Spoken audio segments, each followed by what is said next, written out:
Welcome to your Catholic pop quiz. The second Sunday of Easter every year is always what? You don't have to say it. You can just pat yourself on the proverbial back if you know it. Divine Mercy Sunday. The first Sunday every year is just Easter Sunday.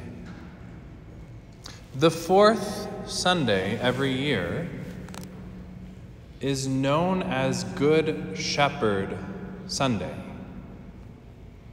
That's because of the prayers that the church has long prayed on this day. And when the lectionary was redone, they chose readings that fit with this theme of Christ revealing himself as the shepherd. There are over 7 places in the Gospel of John in which Christ defines himself. I am the good shepherd, we hear today. We hear in another place, I am the gate. In another place, John 14, I am the way, the truth, and the life. Each of these self-definitions, the Lord reveals to us who he truly is. If you remember 2 of my past 4 Christmas homilies, you'll remember that shepherds are not actually great people, which is why it's amazing when the angels go to proclaim great tidings, glad news to the shepherds. This would be more like proclaiming something joyful, wondrous, and pure to bandits or pirates. Like any analogy, part of it is true, part of it falls short. Jesus says, I am the good shepherd. Any shepherd might just abandon the sheep, but I lay down my life for my sheep. When I was 9 years old, I lived up in the Lake District of England. My dad was working at a nuclear power facility up in a place where they put it where there were more sheep than people. And up north, or in all of Ireland, you just take those sheep and you let them go to town. All-you-can-eat buffet, and you just move them between stone-walled sections because everything is lush and green.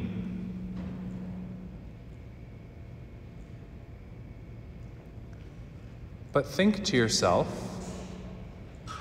where these words of the gospel are spoken, it was not so lush and green. Side note, save your pennies and go to Israel. At some point, you and your spouse need to make a pilgrimage to Israel because it opens the scriptures. And once you see the sights in Israel, you can never unsee them, and the gospel becomes more real. It makes so much more sense.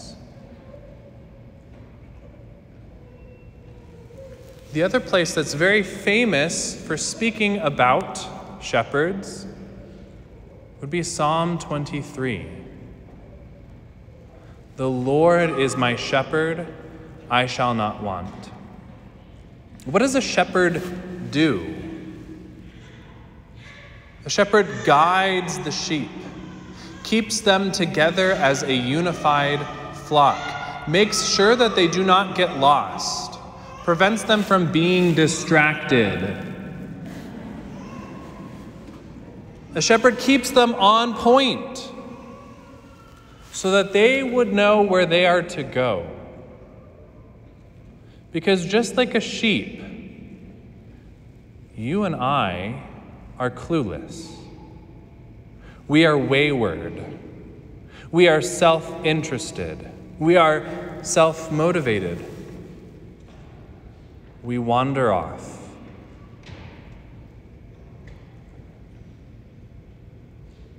Think of Israel. To wander off from the flock in Ireland, that's fine, because in a quarter of a mile, there's a stone wall that sheep can't get over. And the shepherd, with his trusted border collie, moves them from one section to the next. But in Israel, there are no walls. There's not a lot of grass. The shepherd must know well where there's water, where the ravines are. If you're really interested, go home and Google a wadi, W-A-D-I. Wadi Kelt is a monastery built into this cavern where a sheep could just be up top and all of a sudden fall to his death. The shepherd is to know the terrain, to know how to get from A to B. It says in Psalm 23, "He anoints my head with oil. He leads me by green pastures. He refreshes my soul." Remember how the scriptures are interconnected. And so when Jesus says he is the good shepherd, he's not just in this for profit. He's not just trying to fatten the sheep for a great slaughter so he can get paid, so he can get drunk, so he can go do his thing. Jesus is the good shepherd. What shepherd would lay down his life for a hunk of mutton? The ridiculousness of that goes over our heads, just like the ridiculousness of God dying for us goes over our heads. The role of a shepherd is to make sure his sheep are alimented, nourished. Is to make sure his sheep are well watered. He anoints my head with oil, a highly sacramental image. 4 of our sacraments involve oil. Now, a shepherd anointing his sheep is not just this blessing the sheep. It's a preventative measure. Olive oil, apart from being antimicrobial, also seals up sensitive areas from becoming dry, from cracking. And so a shepherd would anoint the head of a sheep and make sure it ran around the eyes and especially on the nose. Because if a sheep is going through brambles and grass and whatever else it eats in the Near East, it's picking up parasites along the way. And a parasite can burrow into the nasal cavities of a sheep and drive the sheep crazy. Imagine not having hands. Imagine an earwig crawling up your nose. Imagine you feeling the earwig crawling all around in there. Some of you are shuddering. And you can't do anything about it. Certain parasites have been known to even drive sheep mad to the point of them bashing their heads against rocks to try to do something about parasites. So too, you and I live in a world where dark and evil spirits do exist. Our use of the sacraments is not white magic against the rest of the black magic. It's curative. It's preventative. It's restorative when we need it. The use of holy water, the intentional glance at a crucifix, wearing sacramentals, having sacred art in the home, going to Mass every Sunday, going to confession regularly. This allows a healthy sheep to be a healthy sheep. It allows you and I to belong to the freedom of just being part of the flock. That we don't have to have all the answers. That through centuries of discernment, the church has tested the human heart against sin and temptation and delight and hope, and knows what is distinctly good and what is not. And when we say, I'm Catholic and I belong to this worldwide family, to this flock, that Jesus has instituted from the get-go, united through time and space, through every pope through the century, and from every pope through every bishop, through every priest, through century and continent, to this very 4:00 hour on a Sunday afternoon. You and I belong to the safety of God's family. That when you and I get ourselves into trouble, when you and I experience things that steal our peace, there is a good shepherd who tends to us, who removes the burrs that are stuck within our fleece, sharp rocks that get stuck in our hooves, pulling us out from being stuck in brambles and keeping us from falling down cliffs. But we do belong to a flock of 1.2 billion. And there are more people in this parish than Father Umberto and I can keep our eyes on. And so the other part, the other reality of being Catholic is you availing yourselves to the shepherds that the Lord has placed over you. That if and when you have problems in your marriage, if and when you are aware of a mortal sin, you come to us in honesty, in humility, in docility, and say, I need help. And then Father Umberto and I sit back and judge you and laugh at you. Oh wait, that's not how it works. But that is your fear. Because being honest with a priest is hard. But let me remind you that I gave up a wife and children. And I received a beautiful, spotless bride, the same bride of Jesus Christ. And I've received more children to my heart's content. And in giving up my life, I have done so to be a safe haven for your wounds, for what ails you, for your sin and for your shame. I've been given a tradition held within the sacraments to preserve you, to keep you, to guide you. You are a part of a flock that is destined for eternal green pastures. And while we walk around this valley of tears, and it's not always pretty, and there are times with long stretches with water between them, and there are imperfect shepherds, the Lord himself is the master shepherd. God's got this. We don't have to have all the answers. The grace we prayed for in this Mass, Almighty ever-living God, lead us to a share in the joys of heaven. Heaven's where we're going, people. So that the humble flock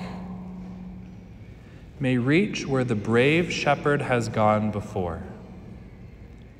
The beauty of Jesus Christ is he shows that wounds don't overcome him. Rejection doesn't overcome him. The very sting of death does not do him in. And he promises us a way out as well. At the end of this Mass, we will hear, "Look upon your flock, kind shepherd, and be pleased to settle in eternal pastures the sheep you have redeemed by the precious blood of your Son." It's only the sheep that follow the shepherd that make it to their destination. You cannot do it on your own. It's as absurd as thinking a sheep can get from A to B with 500 miles in between by itself. You and I must be guided. You and I must be a humble flock. I am but the humble border collie of the Lord Jesus. The Lord will call more shepherds. The Lord will give graces to his sheep. You and I do not need to be concerned about the politics of the church. We must pray for a holy church, for good priests, but we don't have to fix the broken church. Jesus is the good shepherd. And so on this sleepy Sunday afternoon, we just sit here. We kneel here. We stand and approach the Lord who offers his body and blood, his very self, his very life, for our salvation and that of the whole world. Praise be Jesus Christ.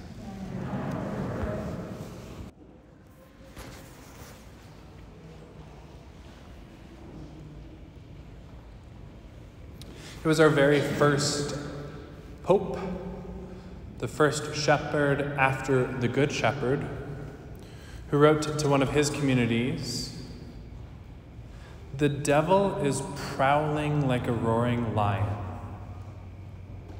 looking for someone to devour. Resist him solid in your faith."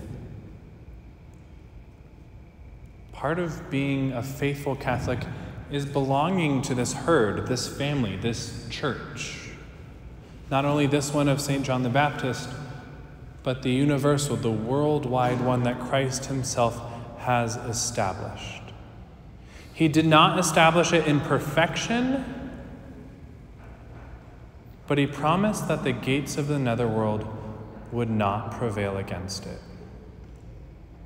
That's like promising that the ship will get to where it's going.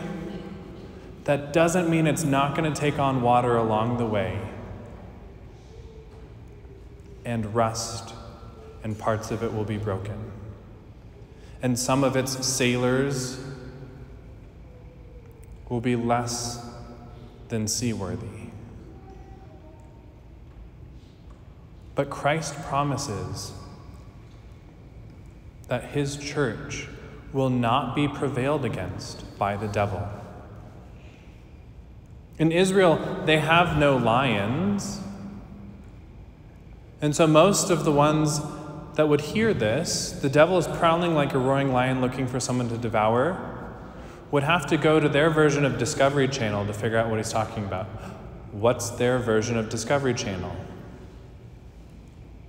Sitting around a campfire and hearing of those who traveled to areas where lions do exist. And they would have heard how this particular animal hunts. How does a lion hunt? If you've ever watched the real Discovery Channel, you can see that drone or helicopter footage of pack animals attacking herd animals.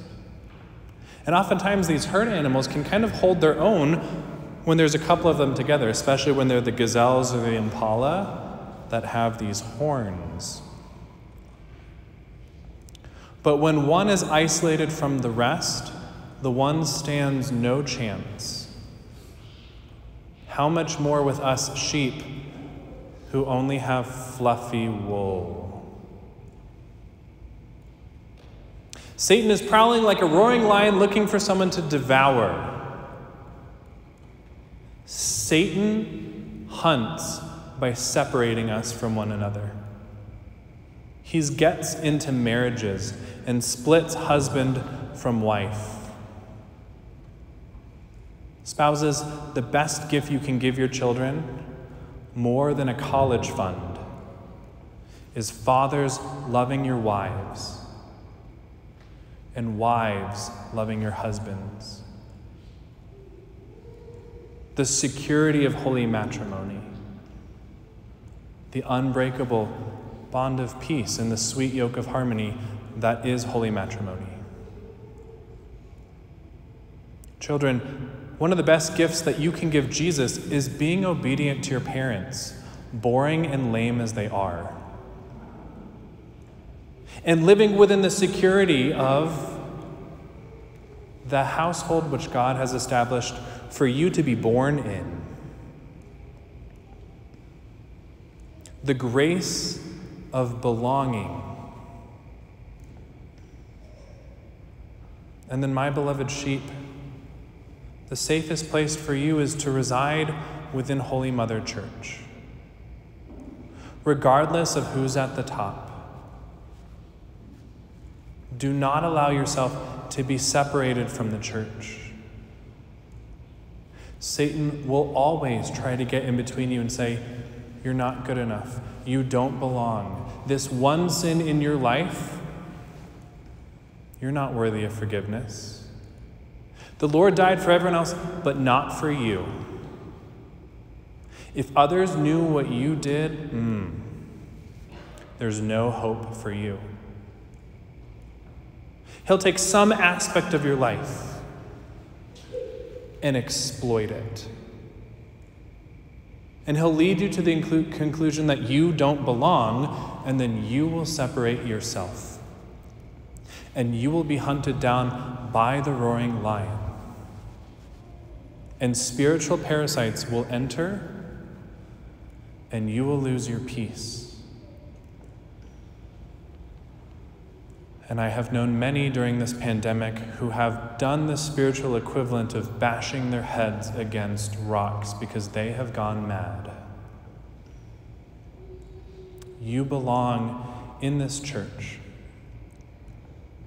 I don't care if you deal with same-sex attraction. I don't care if you've been unfaithful in your marriage. I don't care if you are riddled with shame.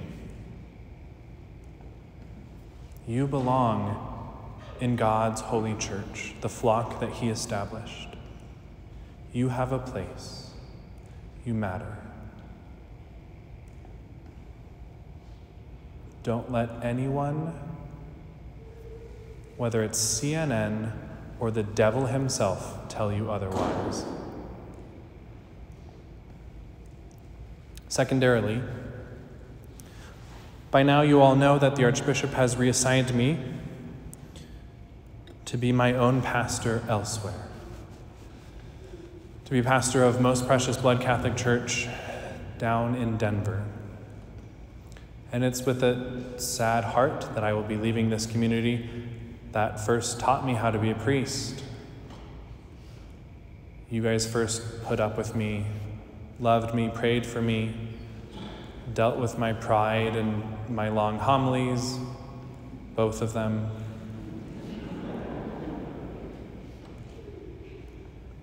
And I owe a debt to you that only the Lord himself will be able to repay. For those of you who have built me up, for those of you who have loved me, and even for those of you who have been a pain in my butt, thank you. There will be another who comes to take my place. And yeah, he won't be the same, but he's the one that God has picked for you. And so trust him, put up with him, teach him, love him.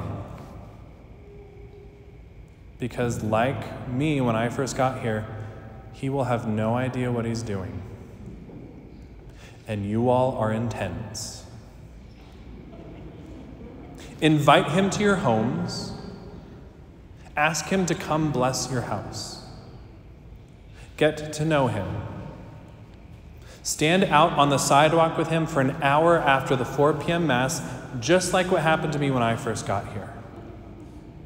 He is not Father Daniel, and he was not called to be Father Daniel. Let him be who he is, and receive the gifts the Lord has given him from all eternity to be the priest that Jesus is choosing to give you. And within the wonderful providence of God, we will stay together, united, avoid being separated and divided, and we will get to the eternal pasture of our homeland, where there will be no masks.